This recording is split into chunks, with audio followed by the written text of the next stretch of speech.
I want to talk about the relief of letting go. And I think a lot of times when we are moving on to a next chapter of our lives or letting go people, places, things, situations, there's obviously this grieving and mourning period. And that you deserve all of the space to think through, to cry through, to be angry about. But I'm also in this new mindset in how I approach situations, scenarios, especially those that require more in depth vulnerability of emotions. And I think a lot of times when we are dealing with these really heavy emotions, we tend to villainize those emotions, especially those that we consider bad. But as I'm in this shifting of perspective, I'm also understanding the relief of when you put things down and the relief of looking forward to newness, whether that newness inquires or requires you to leave people, places, things, situations, scenarios, mindsets, limiting beliefs. The laundry list of things you can let go is quite literally endless. And looking at this through a more gentle perspective, a more tender perspective.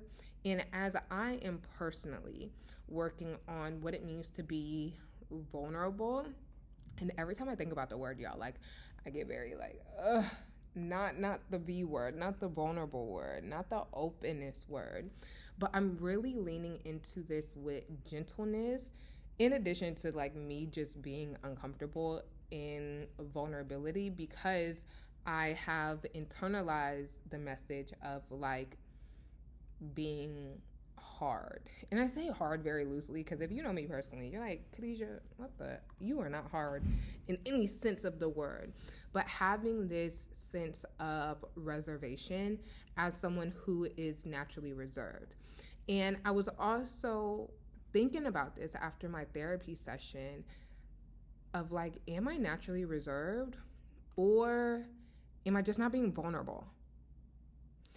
Am I naturally introverted or have I internalized beliefs that aren't mine about community building and relationship bonding and use that as a scapegoat of being introverted? Because when I really think about when I'm out in the wild, as one may say, and I'm just talking to random people, baby, I am not introverted. But when the situations or circumstances require me to have any ounce of vulnerability, baby, I'm sizing you up. And so I'm really challenging that belief of what it means for me to be introverted and where did I first learn that I was introverted. Because if you look at my background and how I was raised, I moved every 4 years. And I know how to adapt and make friends and relationship building platonically or romantically, if I'm being just 110% transparent, is not challenging for me. And so it's not this essence of shyness. And so once I peel back that onion and realize, or that layer of the onion and realize, like, baby, it's not that. It's not this essence of shyness. So what is it? It's the openness, the vulnerability, and also not from the perspective of like what it means to be seen or what it means to be perceived, because I can talk about myself all the time, okay? I could come online and talk about myself and what I'm feeling and like how I'm navigating life all the time. So it's not that aspect either.